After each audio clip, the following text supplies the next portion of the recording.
Hello everyone. ఇలాంటి మరిన్ని interesting informative videos కోసం మా ఛానల్‌ని సబ్స్క్రైబ్ చేసుకొని పక్కన ఉన్న బెల్ ఐకాన్‌ని యాక్టివేట్ చేసుకోండి. మీ వంతు సపోర్ట్‌గా వీడియోని లైక్ చేయండి. వీడియో అనేది చాలా ఇంట్రెస్టింగ్‌గా ఉంటుంది. చివరి వరకు చూడండి. God of masses Tollywood's all time number 1 hero Nandamuri Narasimham Balakrishna గారు అండ్ విక్టరీ వెంకటేష్ గారు. ఒకరు బిగ్గెస్ట్ మాస్ హీరో అయితే మరొకరు బిగ్గెస్ట్ క్లాస్ హీరో. ఇద్దరు కూడా స్టార్ హీరోసే కాబట్టి వీళ్ళ సినిమాలు బాక్స్ ఆఫీస్ దగ్గర పోటీ పడిన సమయంలో ఎంతో క్యూరియాసిటీని క్రియేట్ చేస్తాయి సాధారణ ప్రేక్షకుల్లో కూడా. ఈ రోజు మనం బాలకృష్ణ వర్సెస్ వెంకటేష్ ఎన్నిసార్లు బాక్స్ ఆఫీస్ కాంపిటీషన్ అనేది జరిగిందో, ఆ బాక్స్ ఆఫీస్ వార్లో ఎవరు ఎక్కువ సార్లు ఎన్నిసార్లు గెలిచారో ఇప్పుడు మనం తెలుసుకుందాం. ముందుగా వీళ్ళిద్దరిలో మీ ఫేవరెట్ హీరో ఎవరో, వీళ్ళిద్దరి ఫిల్మ్స్ లో మీ ఫేవరెట్ ఫిల్మ్ ఏదో కింద కామెంట్ చేయండి. వెంకటేష్ గారు హీరోగా ఎంట్రీ ఇచ్చే టైంకి బాలకృష్ణ గారు స్టార్ హీరోగా ఉన్నారు. బాలకృష్ణ గారు అండ్ వెంకటేష్ గారు మొట్టమొదటిసారి పోటీ పడింది 1986లో. ముందుగా ఆగస్టు 7న దేశోద్ధరకుడు అనే సినిమాతో బాలకృష్ణ గారు ఆడియన్స్ ముందుకు రాగా, ఈ సినిమా బాక్స్ ఆఫీస్ దగ్గర మంచి హిట్ గా నిలిచింది. ఇక వారం గ్యాప్ తర్వాత వెంకటేష్ గారు తన డెబ్యూ మూవీ అయినటువంటి కలియుగ పాండవులు సినిమాతో ఆడియన్స్ ముందుకు రాగా, ఈ సినిమా కూడా బాక్స్ ఆఫీస్ దగ్గర కమర్షియల్ సక్సెస్ గా నిలిచింది. ఇలా ఫస్ట్ టైం వీళ్ళిద్దరి మధ్య జరిగినటువంటి కాంపిటీషన్ లో ఇద్దరూ కూడా సక్సెస్ ని సాధించారు. ఇక నెక్స్ట్ ఇయర్ 1987లోనే వెంకటేష్ గారిది మే 8న అజేయుడు అనే సినిమా రిలీజ్ కాగా, ఇక తర్వాత వారం గ్యాప్ తర్వాత మే 14న బాలకృష్ణ గారి ప్రెసిడెంట్ గారి అబ్బాయి సినిమా రిలీజ్ అయింది. అయితే బాక్స్ ఆఫీస్ దగ్గర ఈ రెండు సినిమాలు కూడా ఫ్లాప్స్ గా నిలిచాయి. సో ఈ సెకండ్ టైం కాంపిటీషన్ లో ఇద్దరు కూడా ఓడిపోవడం అనేది జరిగింది.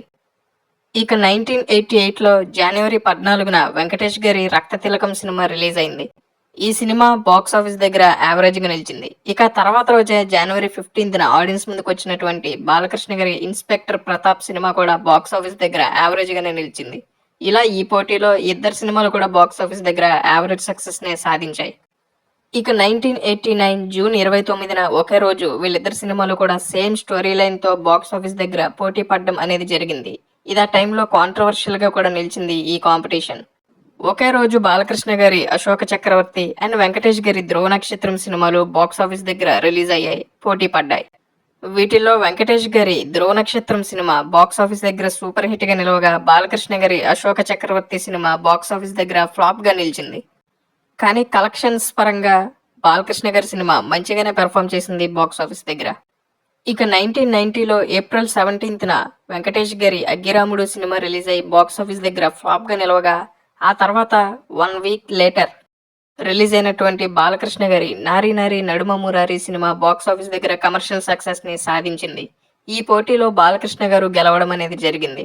ఇక 1991లో జూలై 12న రిలీజ్ అయినటువంటి వెంకటేష్ గారి కూలీ నెంబర్ 1 సినిమా బాక్స్ ఆఫీస్ దగ్గర సూపర్ హిట్ గా నిలవగా, ఆ తర్వాత వారం గ్యాప్ లోనే ఆడియన్స్ ముందుకు వచ్చినటువంటి బాలకృష్ణ గారి ఆదిత్య 369 సినిమా బాక్స్ ఆఫీస్ దగ్గర మరో సూపర్ హిట్ గా నిలిచింది. ఇలా ఈ పోటీలో ఇద్దరూ కూడా సక్సెస్ ని సాధించారు. 1994లో సెప్టెంబర్ 23న ఆడియన్స్ ముందుకు వచ్చినటువంటి బాలకృష్ణ గారి బొబ్బిలి సింహం సినిమా బాక్స్ ఆఫీస్ దగ్గర సూపర్ హిట్ గా నిలిచింది. మాస్ లో ఆయన ఇమేజ్ ని మరింత పెంచింది.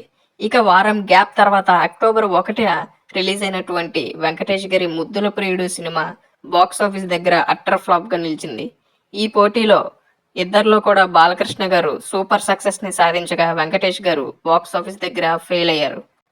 ఇక 1996 జనవరి 5న బాలకృష్ణ గారి వంశానికొక్కడు సినిమా రిలీజ్ అయ్యి సూపర్ హిట్ గా నిలవగా, ఆ తర్వాత జనవరి 12న రిలీజ్ అయినటువంటి వెంకటేష్ గారి ధర్మచక్రం సినిమా కూడా బాక్స్ ఆఫీస్ దగ్గర సూపర్ హిట్ గా నిలిచింది. ఇలా ఈ పోటీలో ఈ ఇద్దరు హీరోలు కూడా సక్సెస్ ని సాధించారు.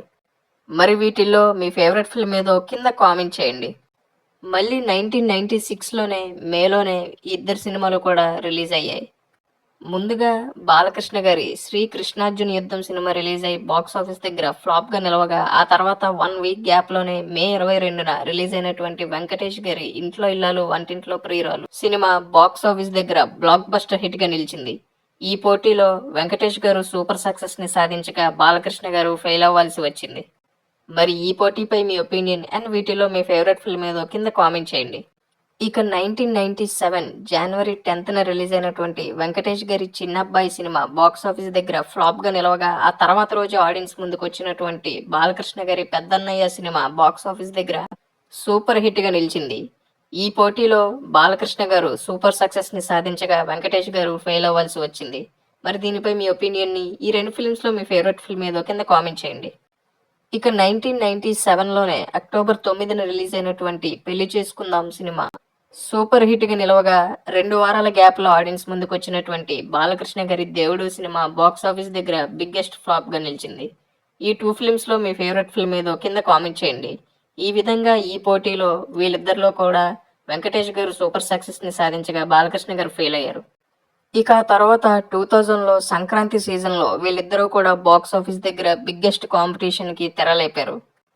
2000 సంక్రాంతికి పోటీ పడ్డ వీళ్ళిద్దరు సినిమాలు ఏంటంటే జనవరి 11న ఒకే రోజు రిలీజ్ అయినటువంటి బాలకృష్ణ గారి వంశోద్ధారకుడు అండ్ వెంకటేష్ గారి కలిసిందాంరా.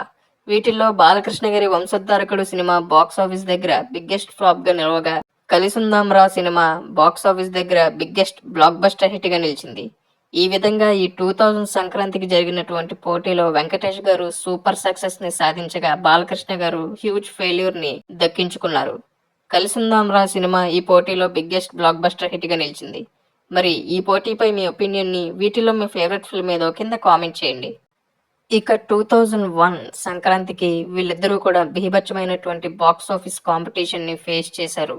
ముందుగా జనవరి 11న బాలకృష్ణ గారి నరసింహనాయుడు సినిమా రిలీజ్ అయ్యి సౌత్ ఇండియాలోనే బిగ్గెస్ట్ ఇండస్ట్రీ హిట్ గా నిలిచి ఆయన్ని సౌత్ ఇండియాస్ నెంబర్ 1 హీరోగా మార్చింది. ఈ సినిమా రికార్డ్స్ కి బాక్స్ ఆఫీస్ షేక్ అయిపోయింది. ఇక జనవరి 15న రిలీజ్ అయినటువంటి వెంకటేష్ గారి ఎక్స్పెన్సివ్ విజువల్ వండర్ మూవీగా తెరకెక్కినటువంటి దేవీపుత్రుడు సినిమా బాక్స్ ఆఫీస్ దగ్గర డిజాస్టర్ గా నిలిచింది. ఈ విధంగా ఈ 2001 సంక్రాంతి పోటీలో బాలకృష్ణ గారు ఎవరికి సాధ్యం కాని ఊహకందని సక్సెస్ ని సాధించగా వెంకటేష్ గారు బిగ్గెస్ట్ డిజాస్టర్ ని ఫేస్ చేయవలసి వచ్చింది. మరి వీటిల్లో మీ ఫేవరెట్ ఫిల్మ్ ఏదో ఈ పోటీపై మీ ఒపీనియన్ ఏంటో కింద కామెంట్ చేయండి. ఇక మళ్ళీ చాలా సంవత్సరాల గ్యాప్ తర్వాత వీళ్ళిద్దరు సినిమాలు బాక్స్ ఆఫీస్ దగ్గర పోటీ పడ్డం అనేది జరిగింది. అదే 2019లో 2019 జనవరి 9న బాలకృష్ణ గారి ఎన్టీఆర్ కథానాయకుడు సినిమా రిలీజ్ అయి డిజాస్టర్ గా నిలవగా ఆ తర్వాత జనవరి 12న రిలీజ్ అయినటువంటి వెంకటేష్ గారి F2 సినిమా బాక్స్ ఆఫీస్ దగ్గర బ్లాక్ బస్టర్ హిట్ గా నిలవడం మాత్రమే కాకుండా వెంకటేష్ గారికి మొట్టమొదటి 100 కోట్ల గ్రాజర్ గా నిలిచింది. ఇలా ఈ కాంపిటీషన్లో బాలకృష్ణ గారు ఫెయిల్ అవ్వగా వెంకటేష్ గారు ట్రెమెండస్ సక్సెస్ ని సాధించారు F2 సినిమాతో. మరి ఈ పోటీపై మీ ఒపీనియన్ ని అండ్ ఈ సినిమాలో మీ ఫేవరెట్ ఫిల్మ్ ఏదో కింద కామెంట్ చేయండి. ఇక 2019లోనే డిసెంబర్ 13న రిలీజ్ అయినటువంటి వెంకీమామ సినిమా బాక్స్ ఆఫీస్ దగ్గర కమర్షియల్ సక్సెస్ ని సాధించగా డిసెంబర్ 22న రిలీజ్ అయినటువంటి బాలకృష్ణ గారి రూలర్ సినిమా బిగ్గెస్ట్ డిజాస్టర్ గా నిలిచింది. ఇలా ఈ పోటీలో కూడా వెంకటేష్ గారే గెలిచారు అండ్ బాలకృష్ణ గారు ఓడిపోవడం అనేది జరిగింది. ఇక లేటెస్ట్ గానే 2025 సంక్రాంతికి వీళ్ళిద్దరు సినిమాలు కూడా బాక్స్ ఆఫీస్ బరిలో దిగాయి. Daaku Maharaaj cinema commercial success ని సాధించగా సంక్రాంతికి వస్తున్నాం సినిమా రీజనల్ ఇండస్ట్రీ హిట్ గా నిలిచింది. ఏకంగా సీనియర్ హీరోస్ లో ఫస్ట్ టైం 300 కోట్ల మార్క్ ని టచ్ చేసినటువంటి హీరోగా వెంకటేష్ గారిపై రికార్డ్ ని తీసుకొచ్చి పెట్టింది ఈ సినిమా. మరి ఈ పోటీపై మీ ఒపీనియన్, ఈ ఫిల్మ్స్ లో మీ ఫేవరెట్ ఫిల్మ్ ఏదో కింద కామెంట్ చేయండి.